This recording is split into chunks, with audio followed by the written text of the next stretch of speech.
అందరికీ నమస్తే. నేను గరిడేపల్లి సత్యనారాయణ, న్యూ లక్ష్య ఆర్గనైజేషన్. 2024కి వీడ్కోలు పలికి 2025కి మనం ఎంటర్ అవుతా ఉన్నాం.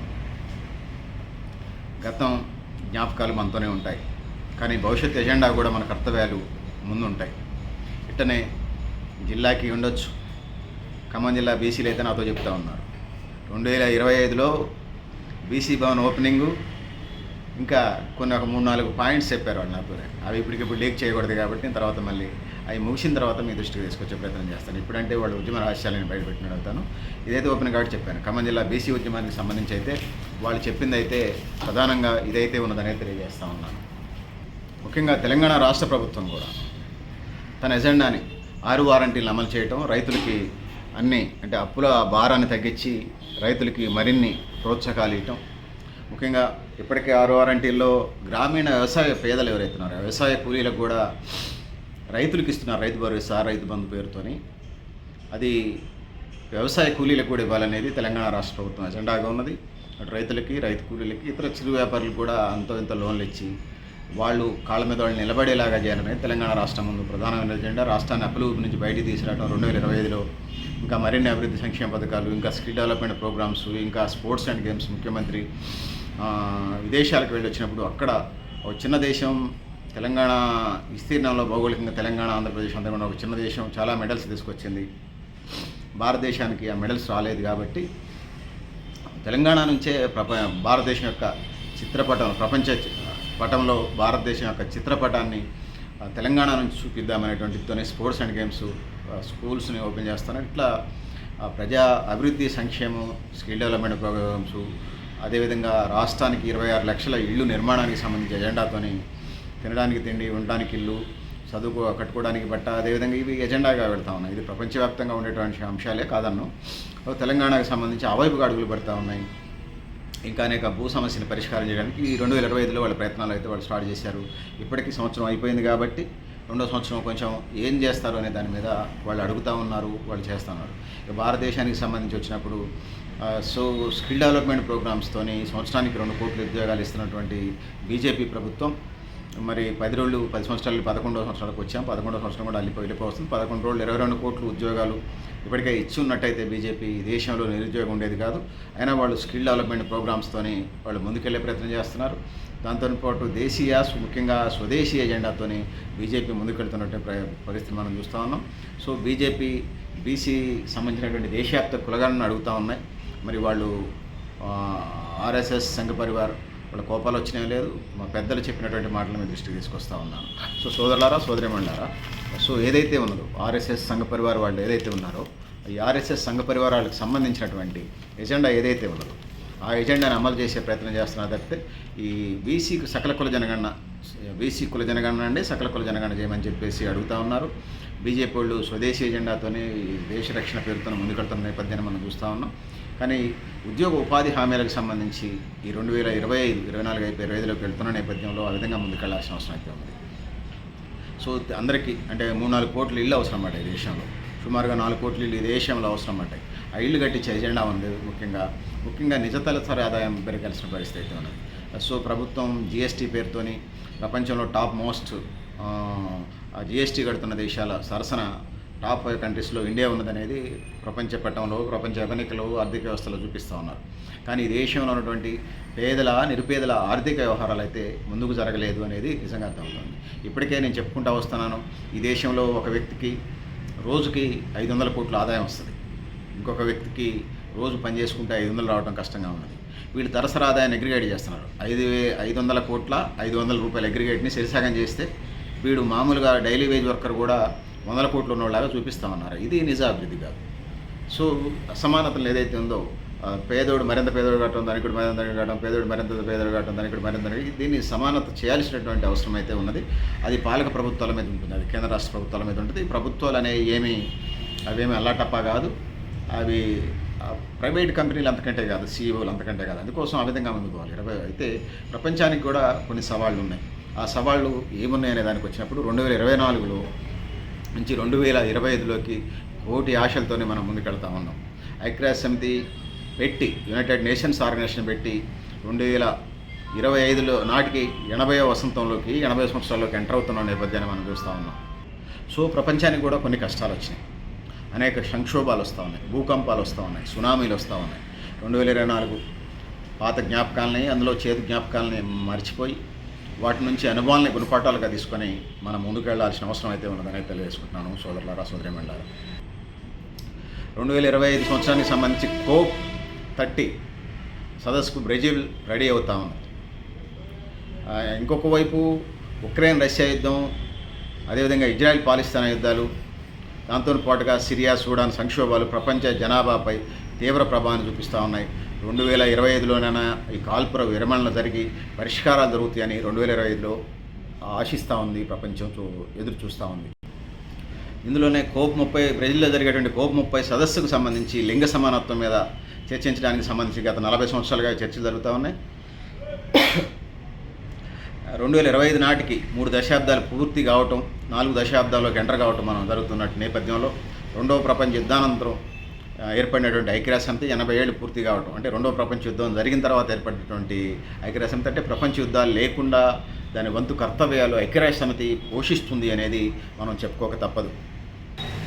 సో 2024, 2025కి సంబంధించి వచ్చినప్పుడు ఏడాది ప్రత్యేకంగా గాజా మీద ఇజ్రాయెల్ దాడులు, అదేవిధంగా ఉక్రెయిన్ మీద రష్యా దాడులు, ఇవన్నీ కూడా వలసలను పెంచుతూ ఉన్నాయి, పేదరికాన్ని పెంచుతూ ఉన్నాయి, యుద్ధోన్మాదాన్ని పెంచుతూ ఉన్నాయి.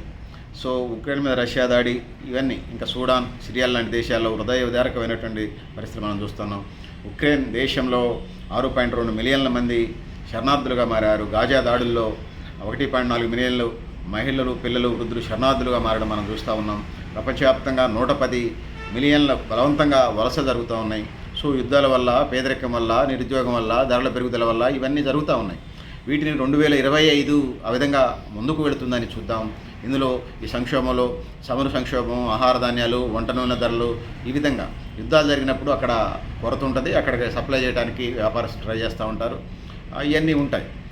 సో ఒకవైపు వలసలు, ఇంకొక పేదరికం, ఇంకొక దారిద్ర్యం, ఇంకొక ధరల పెరుగుదల, ఇవన్నీ ప్రపంచం మీద ఉన్న సవాళ్ళు.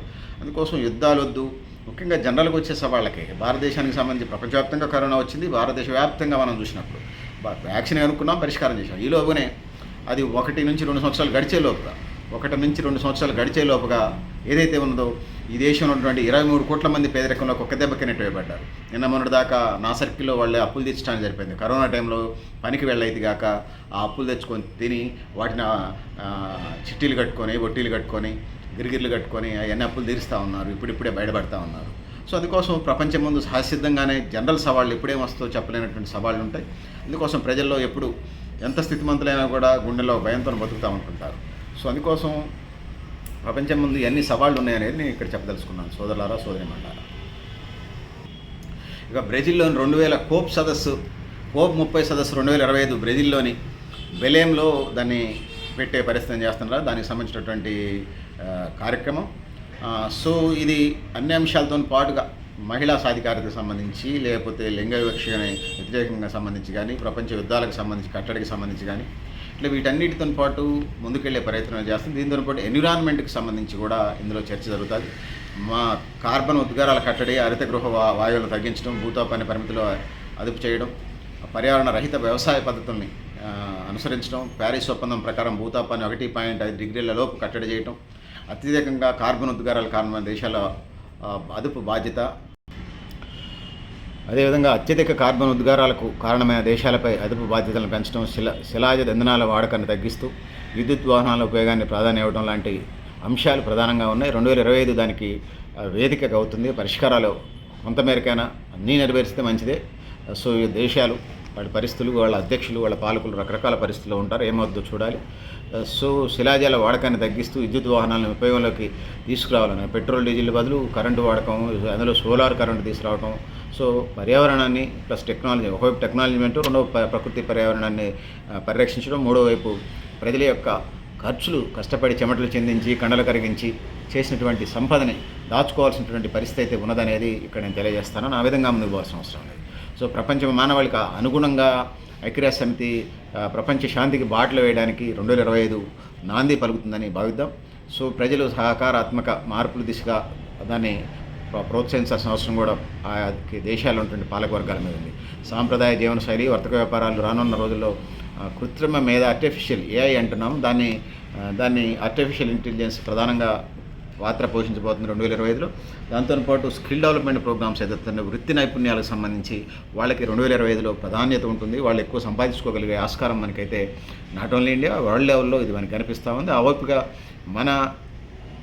మనకు సంబంధించినటువంటి వాళ్ళు కూడా ఆ విధంగా ముందుకు పోవాల్సిన అవసరం ఉందనేది నేను తెలియజేస్తున్నాను.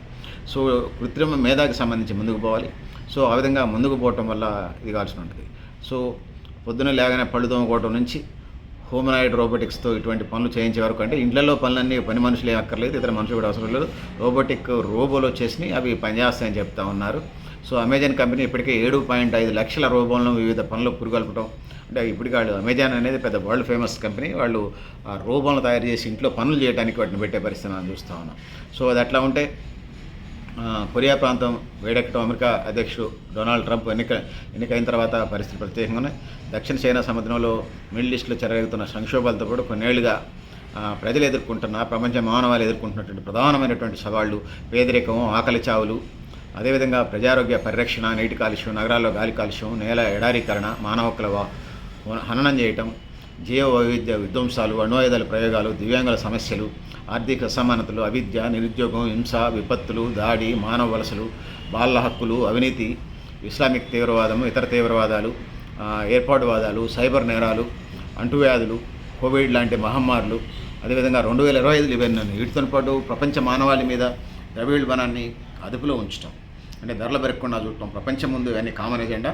తినడానికి తిండి, ఉండటానికి ఇల్లు, కట్టుకోవడానికి బట్ట, చేసుకోవడానికి పని, ఉపాధి అవకాశాలు, అదేవిధంగా వైద్యం, రోగం రోస్టు కాళ్ళ నొప్పి నొప్పి వస్తే మంచి వైద్యం అందుబాటులో రావటం, వీటితో పాటు ఏదైతే ఉందో ఇది ఆయా దేశాల్లో, అంటే ఇండియా కాదు ప్రపంచంలో ఉన్న అన్ని దేశాల్లో రాజ్యాధికారంలో కూడా వాటా ఇవ్వాలి అట్టడుగు వర్గాలకి. కొన్ని దేశాల్లో తెల్ల జాతీయులే పరిపాలన చేస్తున్నారు, కొన్ని ఇండియా లాంటి చోట్ల కొన్ని కులాలే పరిపాలన చేస్తూ ఉన్నాయి.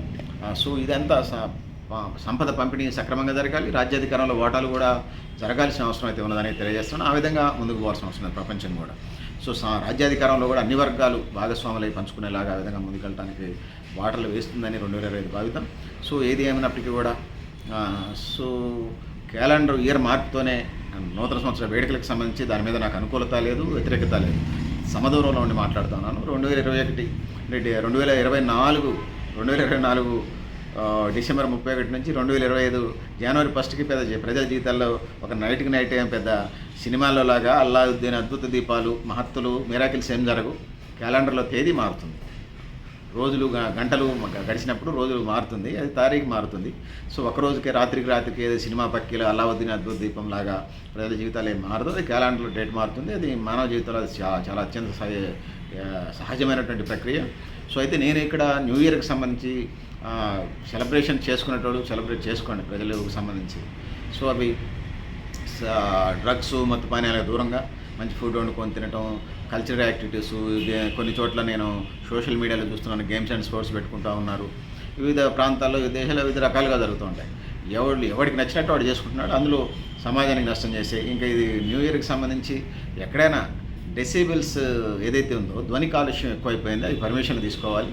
ముసలివాళ్ళ పిల్లలకు సంబంధించి ఇబ్బంది ఉంది. Not only my city, not only my district, not only my state, not only my country, world లెవెల్లో దాని మీద ఒక సౌండ్ పొల్యూషన్ మీద ఇప్పటికే పర్యావరణ పరిరక్షణ ఉంటున్నాం కాబట్టి ఆ గుండెలు నాలాంటి మిడిల్ ఏజ్ వాళ్ళకే గుండెలు ఎడం పక్కన ఉంటాయి కదా, ఇది కుడి పక్క, ఇది ఎడం పక్క, గుండెలు అదిరిపోతా ఉన్నాయి. అందుకోసం సోదరులారా, సోదరిమణులారా, అందుకోసం వాటి మీద మనం దృష్టి పెట్టాల్సిన అవసరం అయితే ఉన్నదనేది తెలియజేసుకుంటాను. ఈ సౌండ్ పొల్యూషన్ మీదుగా ప్రత్యేక దృష్టి పెట్టాలి.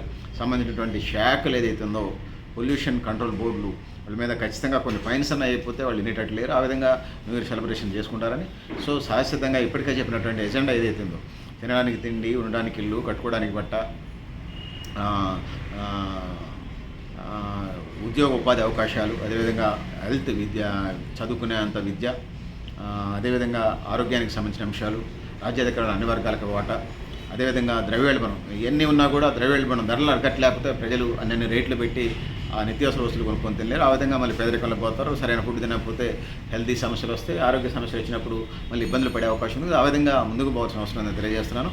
పెద్దలారా, మిత్రులారా, మీరు కూడా మేము అభిప్రాయాలు కామెంట్ బాక్స్లో తెలియజేస్తూ, సో న్యూ ఇయర్కి సంబంధించి మాకు అభ్యంతరాలు లేవు. ఇప్పటికే చెప్పినట్టుగా వీటికి సంబంధించి ఏదైతే ఉన్నదో న్యూ ఇయర్ సెలబ్రేషన్స్ మంచిగా చేసుకోండి.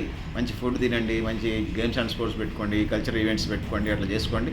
సో అర్ధరాత్రి దాకా తిరిగి డ్రంక్ అండ్ డ్రైవ్లో పోలీసులు అరెస్ట్ చేసి ఇట్లాంటి పరిస్థితుల్లోకి నెట్టివేయబడకుండా ఉండాలనేది నేను తెలియజేస్తున్నాను. పెద్దలారా, మిత్రులారా, మీరు కూడా మీ అభిప్రాయాన్ని కామెంట్ బాక్స్లో రాయండి అని తెలియజేస్తూ, నేను గరిడేపల్లి సత్యనారాయణ, న్యూ లక్ష్య ఆర్గనైజేషన్. థ్యాంక్ యూ అండి.